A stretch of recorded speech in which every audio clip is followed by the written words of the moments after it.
down to Biscayne. Yikes. 5 on the floor, ride for my dogs. Where here's the thing, you can check the score. Hustle hard, couple scars, wearing rubber frauds. Just like Butler said, you in trouble, y'all. Kept the flow playing, got it all banned. Y'all seen the block, stop with one hand. And Pat we trust, it's power, have the guts. We're here to bring the heat, y'all can hang it up. Welcome to 5 on the Floor, a daily insider show on the Miami Heat and the NBA, featuring Ethan Skolnick, Greg Sylvander, and Alex Toledo, plus others from the 5 Reasons Sports Network. Welcome back to the latest edition of 5 on the Floor post-game. We are coming to you directly after the Miami Heat's victory over the Orlando Magic, 121-95. This was a win at home. The Miami Heat win the season series against the Orlando Magic 3-1, which could come in handy when the tiebreakers become finalized as we narrow down to the end of the season. Before we get into that, today's floor plan with me, we have Bryan Fonseca. You can follow him on Twitter at Bryan Fonseca NY. We also have Eternal Bast. You can follow him at that same name on Twitter as well. Also, you can check out both of these gentlemen, but Eternal probably more than Bryan on Playback. Check him out there. Download the app. That's a fun way of watching and interacting on Playback, so you got to check that out with us. And the other thing you got to check out is our Off the Floor Discord server. We have many channels, and we're adding an NBA draft channel because I keep dropping scout nuggets, and I don't know where to put them. So they're going in the draft channel. You got to go to Off the Floor. It's $2.99 on your desktop, $3.99 from your Apple device. This is where you're going to be able to chat about the Heat 24/7. There's channels on other stuff. So if you want to pivot to music, culture, fantasy, gambling, other sports, NFL, Super Bowl, you can do it all right here. It's kind of like your replacement for all of the other social media apps that are going down the drain. So go to Off the Floor. This is where Heat fans, the most informed and the most passionate, hang out. So check it out. Off the Floor. It's pinned in the description of this episode and probably to every one of the Twitter profiles of the 5 on the Floor hosts and crew. So, gentlemen, this was a big one. This is 3 out of 4 now that the Heat win as the deadline approaches. The Clippers game felt deflating. The Magic come in as a competitive team that they are right in the mix with in the 7-8 slots. And we saw two teams that I thought it was going to be a really close game. And instead, Miami came out. They played really connected basketball, 31 assists. They out-rebounded a team that I thought that they probably wouldn't have the ability to out-rebound. What did that final tally come in at? 45-39. All-around great effort. Bryan, I'll start with you. Just initial takeaways on this game. We'll get into the gamer of the night, the play of the night, all that fun stuff, but just your initial takeaways on what we saw from Miami tonight as the trade deadline looms. Because we're going to talk transactions at the end of this, y'all. Jimmy Butler gets 20-plus points for the 6th straight game. That's not nothing. That's the first time he's done that since the playoffs. Jaime Jaquez also reached double figures for the first time since returning. Not nothing also. I felt like he was in more of a rhythm. Speaking of rhythms, Terry Rozier, I thought was really good. And he's starting to really, I don't know if they've practiced yet. I still don't think they've practiced since they got him. This is his 10th game in 19 nights or whatever it is up to at this point. It's been a ridiculous pace that he's on. And I still think it'll really hit after the All-Star break, after they have a couple of days of actual practices in the midst of that. But Terry Rozier was fantastic. We'll talk about him. But the story to me is somebody we'll talk at length in a little bit about is Jimmy Butler. He dominated the game with 9 field goal attempts.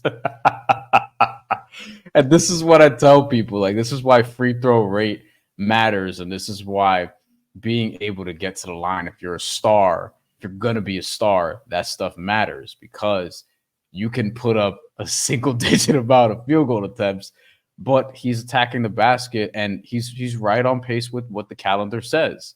February is when we get into Jim VP season, and he's starting to look a little bit better. I don't think he's quite Jim VP or anything like that, but he was very good tonight and has been very good lately, so that has to be encouraging. Terry Rozier, just for a couple minutes, he brought it. He was efficient. He was 7 of 12.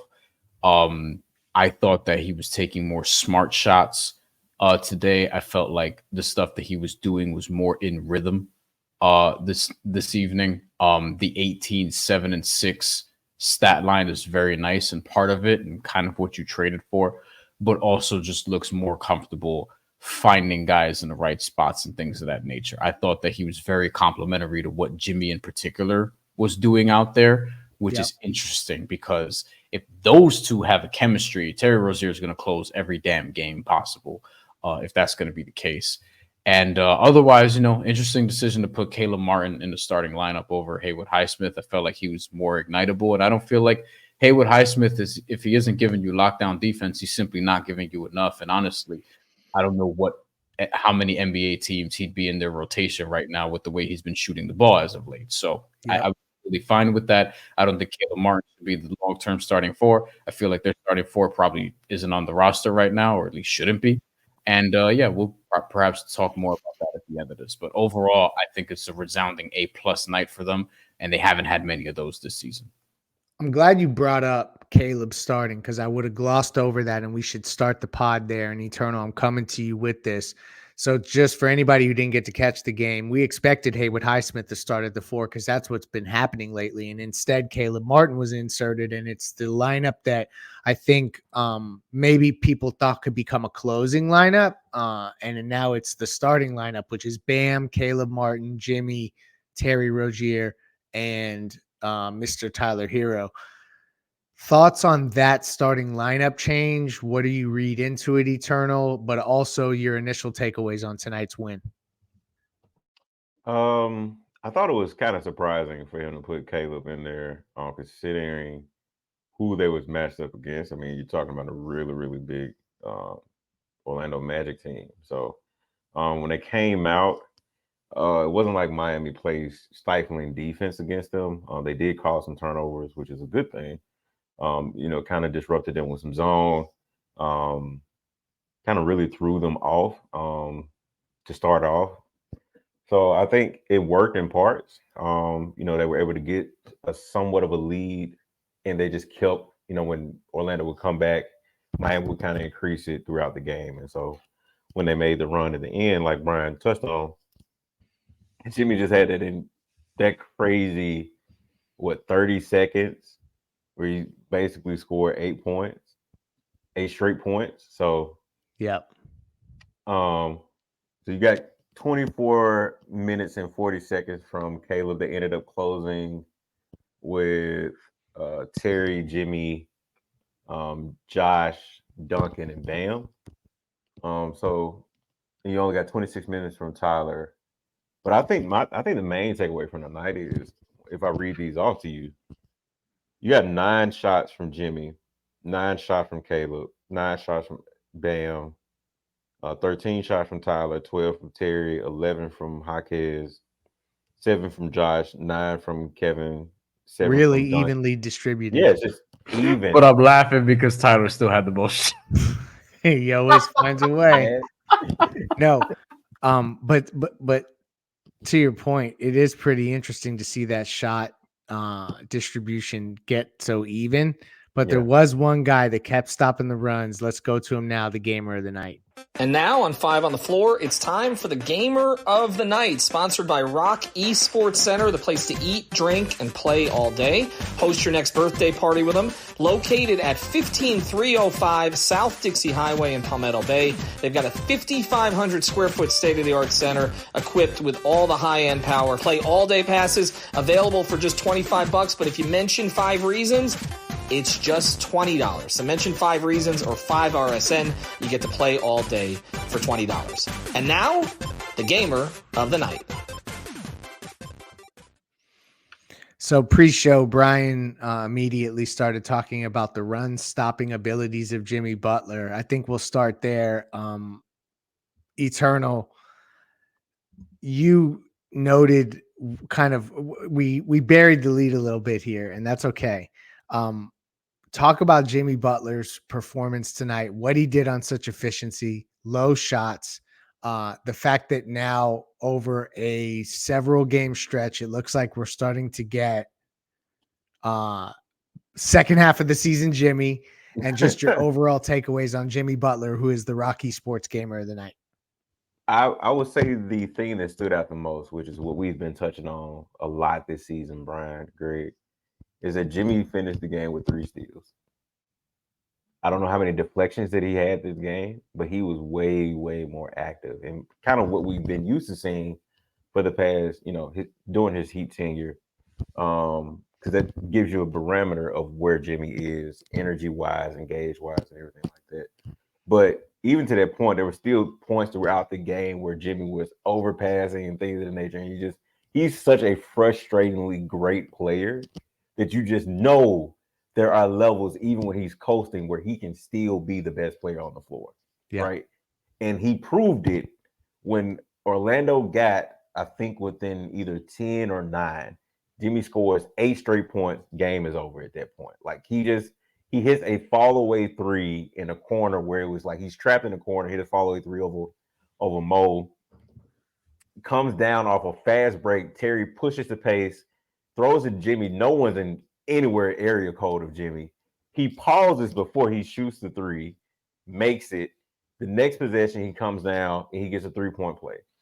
Well, no, it's just a 2-point play. But he comes down, shoulder bump, finish the play in the paint. He is such a frustratingly great player, but you just know that he has that ability to turn it on, and he deservingly so got player of the night. And a shout out to Terry Rozier, who had that spot before Jimmy did that. Yeah, that's true. Terry had a number of nice moments. Talk about him for a minute, Brian, because I think that's a guy that deserves a shout out. He's starting to get more and more comfortable.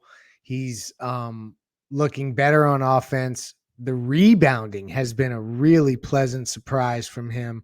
I don't think that Heat fans maybe expected him to come in and do what he's done that way. Terry Rozier tonight, let's see where he finished. Bear with me. I'm trying to get to a box score. He 18 on 7 of 12 shooting, 2 of 4 from 3, 6 rebounds, 7 assists, only 1 turnover. He continues to be able to get assists without lots of turnovers. So I really liked what I saw from him. I feel like this is promising. Do you think that there's even another gear we can see from Terry Rozier, Brian? I'm going to start by pointing out that this is his 12th game in 20 days. So I did the math on that. Terry Rozier's been playing a lot of basketball. That includes the end of his Charlotte Hornets tenure because he was playing basically every other day, and there was a back-to-back before the trade, which was on January 23rd. It is now February 6th at the time of this recording. So Terry Rozier also needs a break. But yes, he's been their third best player lately, and that's saying something because they traded for somebody who is, 1, going to close consistently, 2, is probably one of the top 3, according to some, 4 players on the roster, which I think is important. I'm not trying to take a jab at anybody else, but I think this is what Terry Rozier has been and was today. Today he was actually their second best player, I thought, in a lot of different spots. I thought Bam was fine, but I thought Bam was just fine. Really quickly on Jimmy. The second 3, see, this is where my fear was for this game, because I was like, and I even texted you, Greg, I was like, probably going to bet Orlando in the fourth quarter. But the sports books were on to me because Orlando was a minus 260 on the money line for the fourth quarter and favored by 4.5. And I was like, nope, that's too much for me. Not going to do it. Let's just watch this basketball game and not be a degenerate. And the Miami Heat outscored the Orlando Magic and saved your boys some money in the fourth quarter, 25-20, which brings the Miami Heat to 19-32, minus 121 point differential in fourth quarter. So still awful, but not as awful as it was an hour or so ago. And it was the second 3 from Jimmy Butler that Eternal mentioned as to why, that's when I was like, oh, they're actually going to close this game, because Orlando was putting together the run. It was an 11-0 run at one point. There was a 3. Then there was a second 3. And the second 3 was very important because it kind of really stopped the run and also brought Jimmy Butler over 18.5 points. What a gentleman for cashing us out this evening from a betting perspective. But Terry Rozier, listen, I think he's going to continue to add another dynamic into this offense a scoring perspective, from a passing perspective. You can see some general.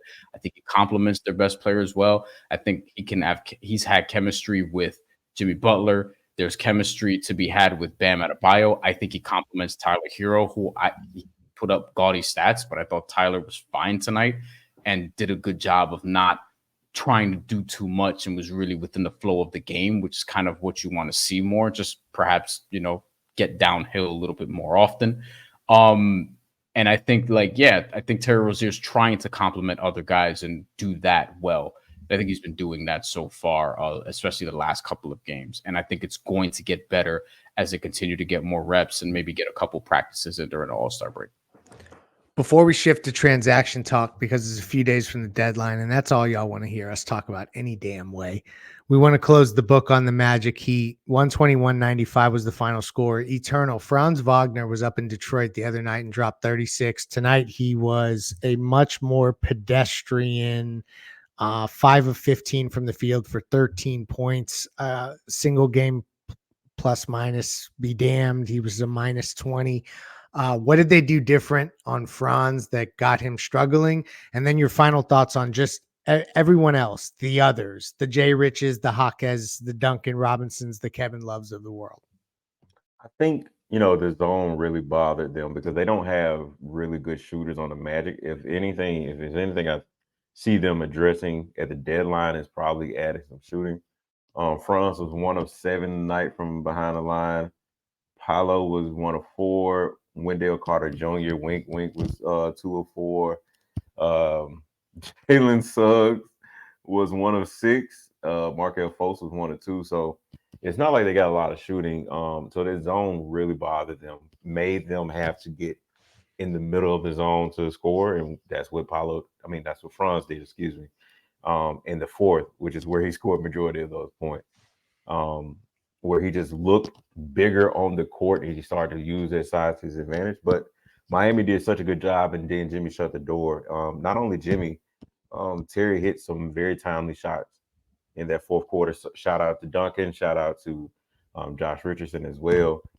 Something I put in the chat as we're doing this, the only 3 players from Miami to take free throw shots tonight, Jimmy Butler, Jaime, and Terry Rozier. Wow. That's an interesting stat.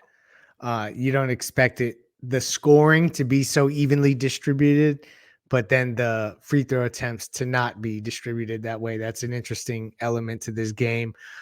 Bryan, you got any final thoughts before we shift to transaction talk? I know you're itching to just get to transactions. You were saying, yeah. Dudes, everybody on social media and people who cover the sport, they want to talk about the games and the film and all this shit, and that's great. I'm here for it. But this week, don't give a shit. I just I don't know how active the trade deadline is going to be.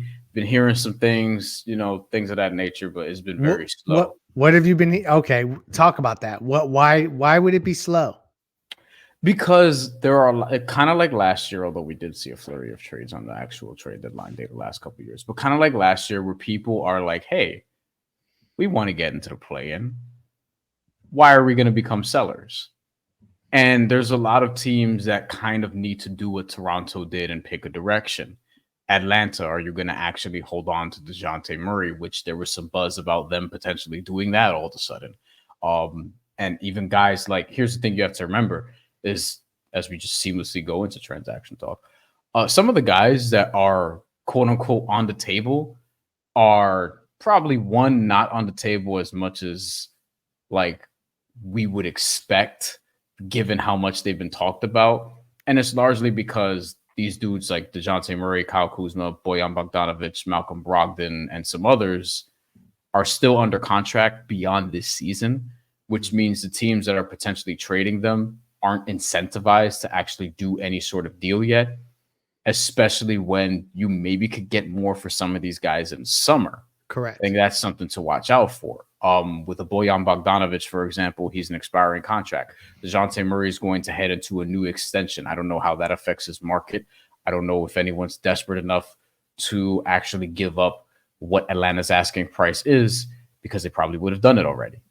And I think that, once again, it's an entire league-wide game of chicken where people are trying to determine, who's bluffing, who's doing this, who's actually going to keep their cars close to the vest. I just think that what a lot of teams need are the same type of dudes, which is another problem. Yeah. Market could dry up quickly if you see a couple trades get done for the type of prototypical wing. Then it's like, well, who else does everyone go for? That kind of thing. A lot of teams need a scoring guard, and a lot of teams need like a forward who can space the floor and guard up, which I think is the main thing Miami needs, but so do some of the teams they're competing with. Yeah. And what teams have to realize is this is not a thing where like progression's not linear and timelines are very sensitive. Jalen Brunson just rolled his ankle tonight. We don't know what that's going to look like or how long that could be. It didn't look great. And all of a sudden, the Knicks, who were very healthy last year, very healthy last time they made it to the playoffs, look like they could be one of the more dangerous teams in the Eastern Conference. Jalen Brunson rolled his ankle. OG Anunoby's been out. Julius Randle. Like, Joel Embiid has a torn meniscus. They're saying could be 6 to 8 weeks, but the actual recovery period could be longer than that. And oh, by the way, he's 7 foot whatever. So like big dudes and knees historically, not great, especially for a dude who's going to be 30 at the time he's rehabbing said meniscus. So on those feet. Yeah, I think if you're one of their competitors, aka the team that we've been talking about on this particular show, the Miami Heat, you don't look at that and be like, oh, because of the injuries, those teams are going to backpedal a little bit and we could actually strike. And it's like, no, you should actually be more urgent and do something at the trade deadline and try to get some help, some depth to balance your roster, however you do it.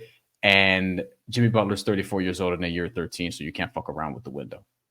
So to that point, because you talked about this being maybe a more slow deadline, and I know that a lot of what I've heard is that, to your point, that the tradable pick scenario opens up considerably for so many teams that like some teams that you're not talking about expiring, they're just going to wait it out. Eternal has felt like this could be a more active deadline. So I think he may actually have some reasons why he thinks it could go the opposite direction. Correct me if I'm wrong there. No. I've been saying it since pretty much kind of right before the season.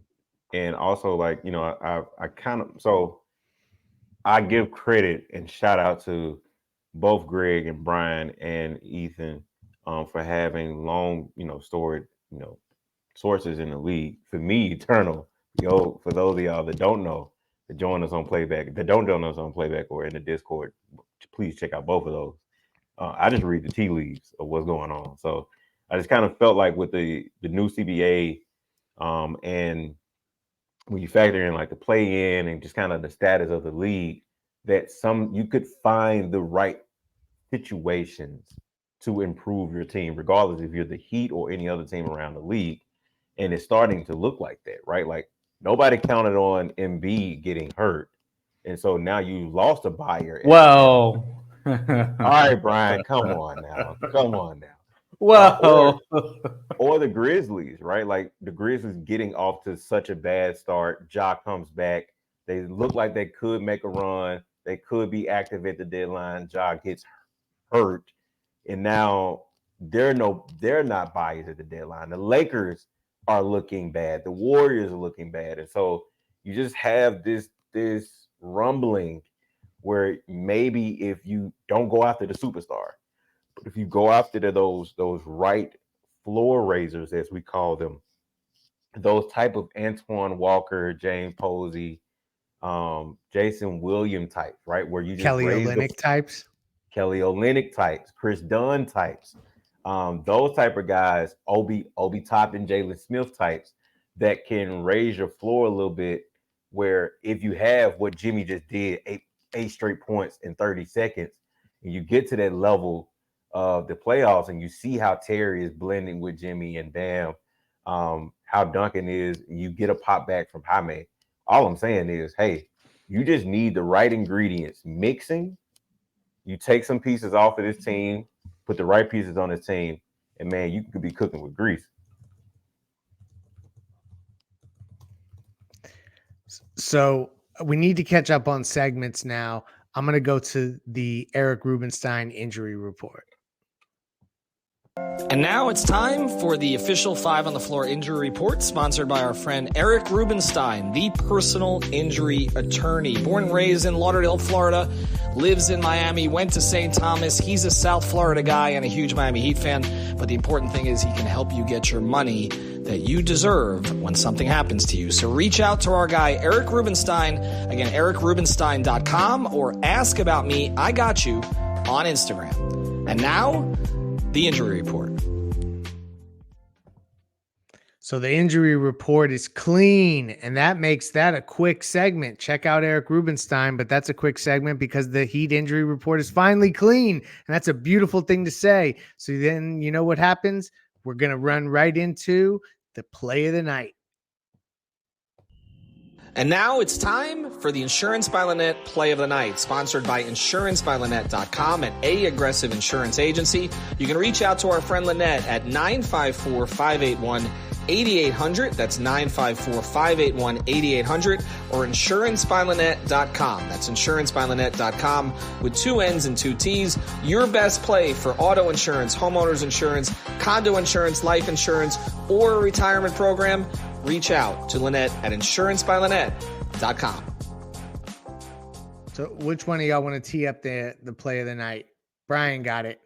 Yeah, like I said, Jimmy Butler, the second three-pointer. For me, I think there may be a different one because Sean texted us a different one that I'm forgetting about. But Jimmy Butler's second three-pointer to stop the run, go over 18.5 points. That's not why I'm picking it. That's 75% not why I'm picking it.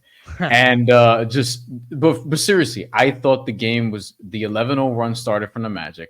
The game was, I think it was 11-0. They didn't even stop there. Was it even another basket beyond that? But whatever it was, they started off on that run. By the way, didn't score even 10 points for the rest of the fourth quarter after that. They started on that run, and it was like, oh, here we go. Point differential for the Heat, fourth quarter, one of the worst in the NBA. Here it comes. Magic money line fourth, and then here's a three, and then there was a three-point play after that I believe Eternal mentioned that I'm now remembering. So that entire run by Jimmy Butler, the 8-9 points and whatever it was, like, yeah, that's the one where just that stretch, I feel like really put the game away. And when you're a superstar, that's what you have to do in the fourth quarter. Is when this other team that you've been smacking around for 3 quarters is starting to come back, you have to put them on their ass and be like, listen, this shit isn't going to happen tonight.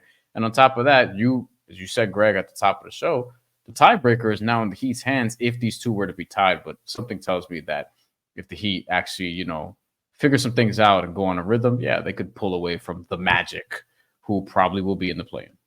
Yeah, because it's basically Orlando, Indiana, and Miami that are in this gridlock for the 6, 7, and 8. And I think Miami really wants to get to 6. And we'll see where Philly goes. Maybe they can. They might fall into the play-in. There's some money on that. There's some money on that you could bet on right now for the Sixers to fall into the play-in because they did not look great without Joel Embiid the other night. That's Bryan always has us up to date with all of where you can place your bets, folks. All right, so I'm putting both of you on the spot as we close the show. Eternal, I don't know if you'll be on 5 on the floor between now and the deadline, so I want you on record. Will Caleb Martin be on the Miami Heat after the trade deadline? Yes or no? No. You want to ask me about somebody else? No, well, go ahead.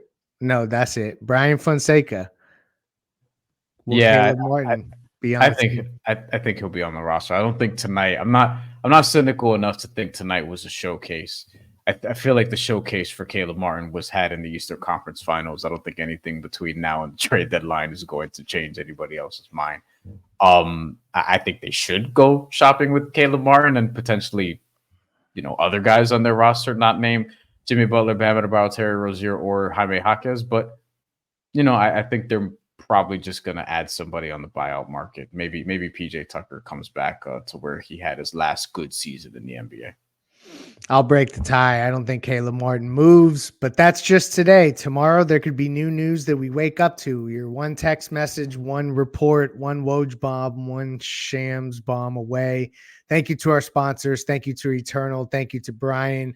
We are excited to bring you trade deadline coverage. Look out for that on Playback. We will be all over on the trade deadline, so make sure you're plugged in for that. The Miami Heat get a 121-95 victory over the Orlando Magic at the Kaseya Center. Thank you for joining us. Have a great day or night wherever you're listening to this. Peace. Thank you for listening to the 5 on the Floor on the 5 Reasons Sports Network. After all, someone needs to listen to my dad.